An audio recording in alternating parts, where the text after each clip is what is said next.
Você tem uma espiritualidade Netflix?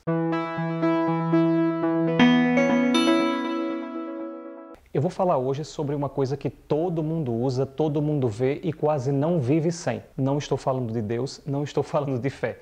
Eu estou falando, pasmem, de Netflix. O surpreendente é que sim, existe uma relação entre o nosso comportamento no Netflix e o nosso comportamento na vida espiritual. E eu vou lhe mostrar. A primeira coisa constante em todos nós é a nossa dificuldade de fazer escolhas no Netflix. Nós temos muitas boas possibilidades de escolha, mas nós temos dificuldade de fazer escolha. É tanta possibilidade que nós temos dificuldade de escolher.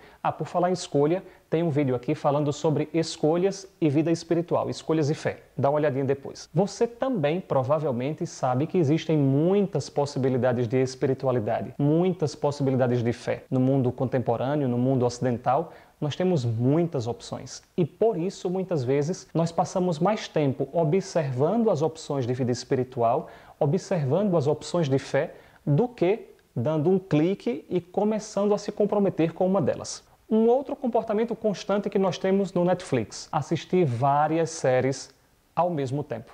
Você começa a série A, de repente no terceiro episódio você para, começa a série B, vê até o sétimo episódio, de repente você começa a série... De repente você vai para a série A novamente, você volta para a série B e de repente você não sabe que enredo você está observando. A mesma coisa nós fazemos na vida espiritual. Muitos de nós vamos assistindo diferentes tipos de espiritualidade, aderindo a diferentes tipos de religião e imaginando que nós estamos com profundidade em cada uma delas. Engano.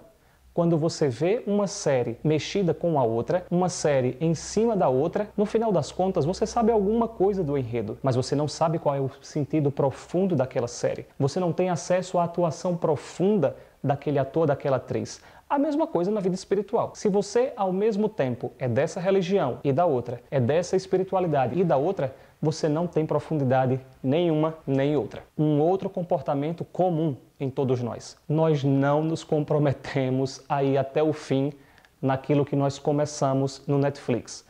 Então você começa uma série, para no meio, vai ver uma outra coisa. Depois você volta, depois você começa uma outra série. Nós temos dificuldade de aderir completamente a uma série, não é verdade? A mesma coisa na vida espiritual. Nós até podemos escolher um tipo de fé.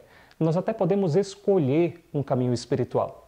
Mas na primeira dificuldade que nós temos, nós andamos para trás. Na primeira dificuldade que nós temos, nós mudamos de religião. Na primeira dificuldade que nós temos, nós mudamos de pensamento com relação à fé. Isso atrapalha a profundidade que nós temos e a compreensão daquilo que nós acreditamos. Porém, existe um outro tipo de pessoa de Netflix e outro tipo de pessoa com relação à fé. São as pessoas que vivem em função disso e se tornam fundamentalistas. Você provavelmente conhece alguém que só fala daquela série, daquele jeito, daquele ator e começa a fazer piadas, começa a fazer comentários, começa a pensar o mundo real delas a partir da série que elas estão obcecadas em assistir. Infelizmente, isso também acontece na vida espiritual. Muitos de nós, um desejo positivo, verdadeiro, honesto, de mergulho, entramos tanto naquilo, nos tornamos tão comprometidos com aquilo, que achamos que quem não pensa do jeito que nós pensamos deve ir para o inferno. Essa é a pessoa fundamentalista no Netflix, essa é a pessoa fundamentalista na vida espiritual. Dica: pare e pense. Antes de você ter escolhido, você também não fazia várias escolhas, portanto, tenha paciência com quem está ainda nessa fase. Quinto e último ponto: pessoas viciadas no Netflix, na plataforma Netflix. Existem pessoas que não vivem sem Netflix. Provavelmente você conhece alguém que não consegue dormir à noite se não assistir aquele episódio daquela série, se não for a última coisa que não faça no dia. Os viciados em Netflix. A mesma coisa existe na vida espiritual. Existem pessoas que, infelizmente, ficam mais viciadas e mais atentas aos meios do que ao fim. Vou lhe explicar. Você pode usar como meio a leitura espiritual para chegar a Deus. Você pode usar a meditação e a oração como um meio para chegar a Deus. Você pode usar outras práticas de piedade como um meio para encontrar Deus. Mas o seu objetivo não são os meios, é Deus. Você não pode ficar bitolado ao meio, porque se você não tem esse meio, a sua vida cai por terra, a sua fé cai por terra. Portanto, é importante lembrar sempre, todas as coisas que eu faço para encontrar vida espiritual são um meio, uma ajuda para que eu chegue lá. Fique tranquilo, eu não estou morando numa ilha deserta, eu não estou fora da realidade. Sim, eu tenho Netflix, eu assisto mais de uma série, eu vejo mais de um filme. Porém, o importante é que eu e você tenhamos equilíbrio. Todas as coisas, como diziam já os gregos, já os romanos, já os padres do deserto e todas as espiritualidades, o caminho verdadeiro é o caminho do meio, é o caminho do equilíbrio.